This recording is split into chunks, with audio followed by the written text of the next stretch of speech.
All right, how's everyone doing? I am Rich Celenza. Thanks for checking out the Rich Celenza Show. So I got my co-host, Robert Beninati. Hello, everyone. He's been hiding. You were traveling. I was trying, but you've been hiding from the gym. I'm always hiding from the I'm back at his office. I could care less. So I throw different subject matters at him. A lot of times he doesn't even know what I'm going to say. But this one I wanted to, get into. But just a heads up, we just were working on Clubhouse. Yes. We did a previous podcast, which I'm going to post, obviously, before this one, most likely. So we're starting to learn that app. So we went through that a little bit. Anything? Trial and error. Trial and error. We went on there, and no one listened to us. So that's we don't know if we're that bad or if we don't know what we're doing. I guess we'll learn along the way. Yeah. We went on like assholes in the middle of lunchtime, 12:30. I don't think that's the problem. I think we just didn't do something. We don't know what we're doing. Correct. Yeah, we don't know. Story of our life. Yeah. Yep. So this one I was thinking about because we see so many different people in social media. Right. It kind of not gets confusing, but we talk about overload as far as us wanting to share content. We're kind of sick of everybody else's content. At the same time, let's face it, to a certain degree, we're like, I can't say you, but me. Information overload. Information overload. We're even getting, I am exhausted, even YouTube, which even when I love YouTube, but I'm even tired of listening, watching. I don't know what I'm going through right now. I'm tired of it all. I'm tired of creating content to a certain degree. I still love it, my podcast, but I'm also, just the whole thing. I don't want to listen to anybody. I don't want to listen to myself or even see myself. Do you feel that way? At times, I think we're like a sponge, right? So the sponge could only take so much water until it's saturated, and I think that is probably what's going on with us. Or especially with you right now, that you don't want to listen to anything, is because you just have too much information that you still need to process, organize, archive, and then make space for new information. The problem I've seen, and I listened to this topic on Clubhouse, was information overload and how that cripples us. Because we know a lot, we have a lot of information, but because we keep educating ourselves, we never go out there and do what we know what we need to do. Yeah. It's distraction. one thing or the other. Or you do what you need to do and you're doing, or you're consuming.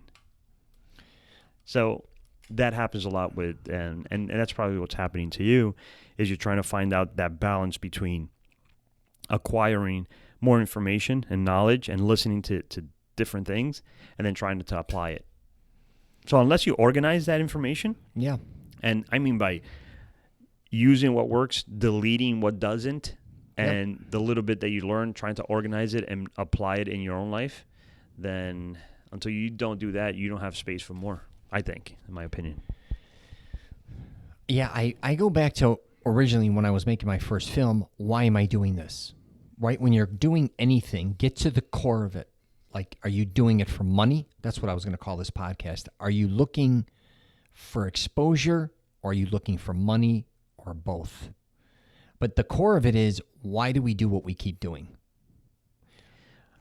What is clarity? If you don't have clarity as to why you're doing what you're doing, right? Because you could do one thing, whatever it is. I don't know, YouTube, right?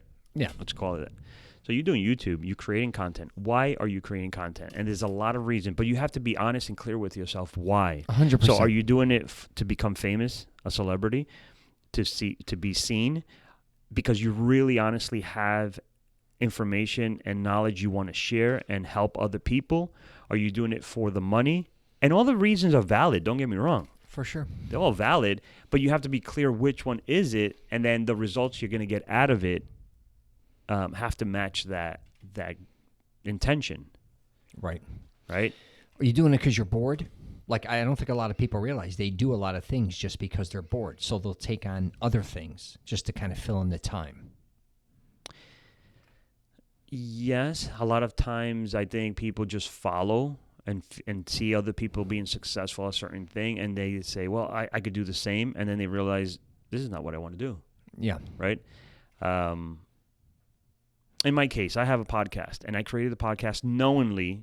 If you ask me why you did it, because I had information, I had people that wanted to share their stories, knowledge when it comes to business, when it comes to being an entrepreneurship, and they had stories. I created it in the midst of the COVID at the beginning, so everyone had time. Then it got a little bit more difficult to arrange appointments and people to come out, because then everyone started picking up again, and they were playing catch up, right, with their own businesses.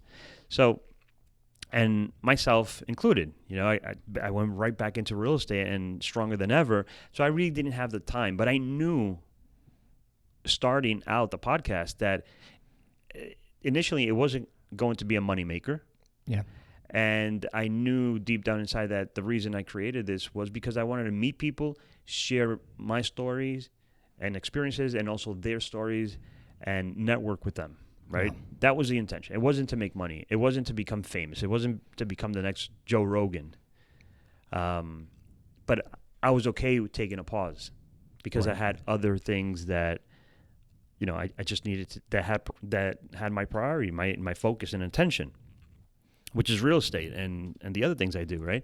So, and that's okay, but you have to, again, be honest with yourself. And I heard this one lady say on Clubhouse, again, because I've been on it a lot, listening to it, that she started a podcast, but she's running certain businesses and clients, and she's got timelines, and she's finding that she doesn't have the time to really put out the content.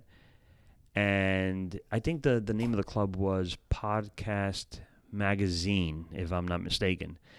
And the guy said, then just quit, just stop.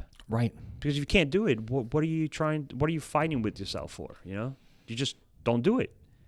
You're going to be happier. You're going to focus on what you need to focus on, and you come back to it maybe down the road sometime. Yeah. And that's it. Again, being honest and knowing what are you going to get out of it.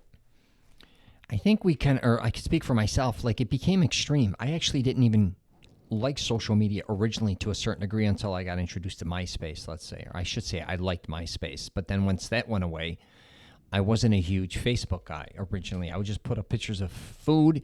Instagram came, I could care less. Twitter came, I had a Twitter account, just kind of shared whatever I wanted to share. I liked LinkedIn, but I have, and then now that I have a podcast and a YouTube channel, it became something originally that was really fun, I think, social media.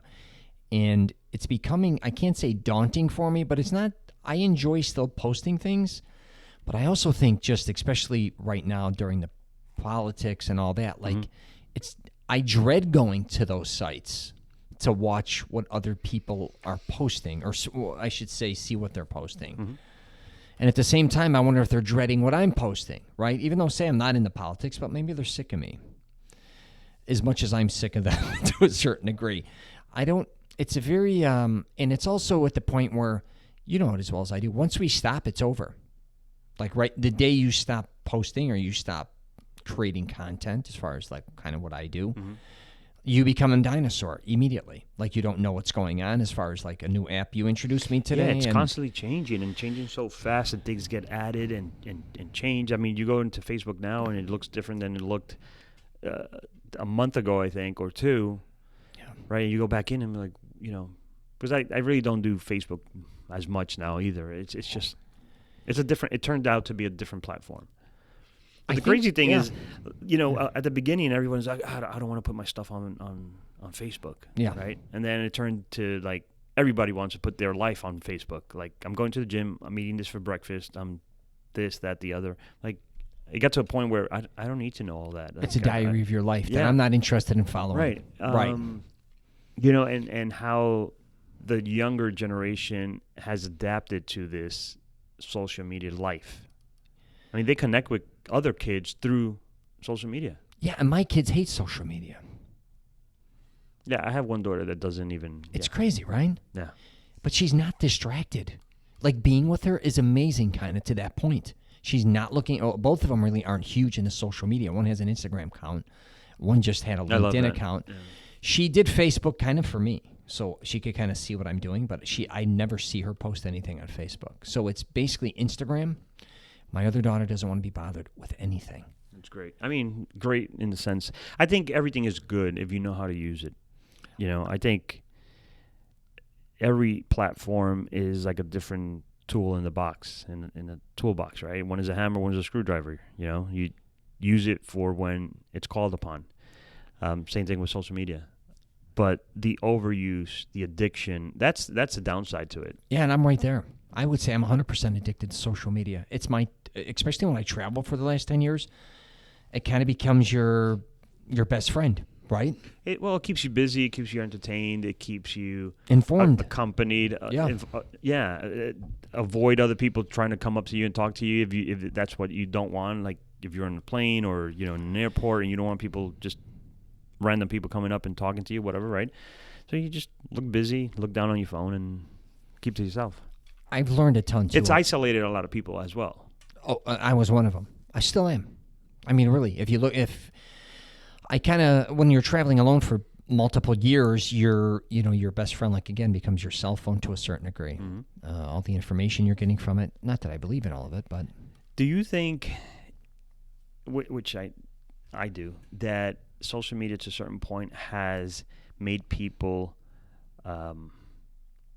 depressed because they're looking at other people's lives, so-called the perfect life, right, on social media, and they're comparing and living other people's lives and not living their own? For sure. You've seen all those studies, right? Yeah, man. They spend so much time, screen time, right, just looking at other people's lives, going out, doing this, doing that, and they're just in PJs in the home, mm-hmm. being depressed, not really doing their life, not cycling, not going out, not doing exercise, and not traveling, whatever it is, right? Right. Because they're so busy and caught up just watching other people's lives. Well, you met him, Vinny, a friend of mine. He was telling me he quit social media for a couple months, and he loves it, right, to a certain degree. But he also realized, he has all this extra time now. Mm-hmm. He didn't know what to do with it, I think, to a certain degree. Mm. So, like, now what do I do? Because he didn't realize all the hours. Say he spent 2 hours on social media. I'm not even talking about YouTube, but say Facebook, Instagram, Twitter. I don't know what he does. But my point being is you have those, like, we maybe before we go to bed, maybe when we wake up, again, it could be anything. When you stop saying, I'm going to, concentrate on myself and not social media, or being obsessed with watching YouTube or all these different things, then what do you kind of do? I'm kind of there a little bit because I've been backing off more and more and more. I backed off YouTube, making those videos. I backed off Instagram, and I wasn't even a big Instagram. I backed off Facebook. Well, that might be a different issue. I don't want to say issue, but what were people doing before when none of this existed? Exactly. Right? Okay, so let's say you slowed down on your usage, on your screen time, and you said you had the extra time. Now it's not about having the extra. You always had that time, right? What are you going to do? Then that's just lack of planning, lack of drive or goals, or planning out your life first. And I don't find anything wrong with social media in that sense. There's this time in the day that you could sit down for a few minutes, be it 15 minutes, 20 minutes, whatever, right? Sit down and enjoy it for what it is, and then put it aside, but always have your priority. What do you want to do with your life? I think if you're covering your priorities, you have to go work out, and you're not because you're on social media, then there's an issue. It's like gambling, though, it reminds me of. So I was around a lot of gamblers throughout my life, and people always talk about, say, smoking and drinking, right? Trying to quit. And if you don't go around alcohol, or try not to, right? As long as you're not in a bar, maybe a restaurant that has access. If you're at home and you have no liquor, you're in pretty decent shape. Right. Same with smoking. Mm-hmm. When it comes to gambling, in my opinion, it's almost impossible to escape. It's at least sports in general, especially if you have a television, if you have social media, if you have friends, it's always there. Does that kind of make sense? It's not something you can avoid. If I walk into a bar or a restaurant, again, the TV's playing a sporting event. If I put on the television, there's a sporting event. If I go on social media, or depending on what I'm doing, sports. I think that's an addiction issue. No, I was going to say this, though. Hold on. Like your daughter and my daughter, they don't like it. It's there, but they just don't. Well, what I was going to say is all roads sometimes, though, to a certain degree, even any business you take on right now, you almost have to have a social media presence. Mm-hmm. Or you're going to be obsolete to a certain degree. Right, but now you're a producer of content, and that makes a difference because you could do it yourself. You could hire a company. It doesn't mean you have to spend the time just going through everyone's lives. You're just creating content, putting the ads, doing and giving it that use, and just let it ride. Let it do its thing. For sure. What I'm saying is you can't escape it. No. To a certain degree. No. Let's call it for what it is. No. Even if it's not personal, business. I mean, some people don't have to have social media to succeed. I mean, you can have a local mechanic that doesn't even give a shit. He's just all word of mouth or whatever. Oh, yeah. I know a lot of people like that. Yeah. Anyways, this is just a podcast I thought we would talk about. It's very interesting. I think we've touched on this before, though. Yeah, and there's been bits and pieces of it, yeah. Yeah, it is. The more I'm backing off it, it's not that I get caught sometimes like, I kind of do miss doing certain things, right? Like especially doing videos. But at the same time, I'm so happy that I'm not doing them because it was consuming so much of my life, right? And so much of my time. And maybe there wasn't a balance, you know? There definitely wasn't. And mine were easy. Yeah, but I think you said it. You're kind of extreme, or you all in, or exactly. Or not. So if you do your videos, you probably do one a day. I mean, I think it's right. Not extreme, but it's going to take a toll on you. Yeah, they were simple, but it was just, you know what, too? Like, you just lose interest. So, you just got to admit it sometimes, right? I think it's like going to the gym. If you go every day, 5-6 days a week, it comes to a point where you just want to break, right? But if you do it 3 to 4, it keeps you going, and you still have break time. It's like a cheat day, you know. It's balance. That's it. You got anything else to say? You want to tell them where your ass is at or whatever you're doing? We don't F-bomb on this thing, I just realized pretty often. Good job. You have what? I said we don't F-bomb a lot on this or swear that much. I realize we're two guys that sometimes swear and then we don't swear on here. It's like we go from R-rated sometimes, then we're all of a sudden G. I'm like, what the hell happened to us? Anything else for you? Well, on that note, fuck you. Yeah, there you go. Merry Christmas. Take care.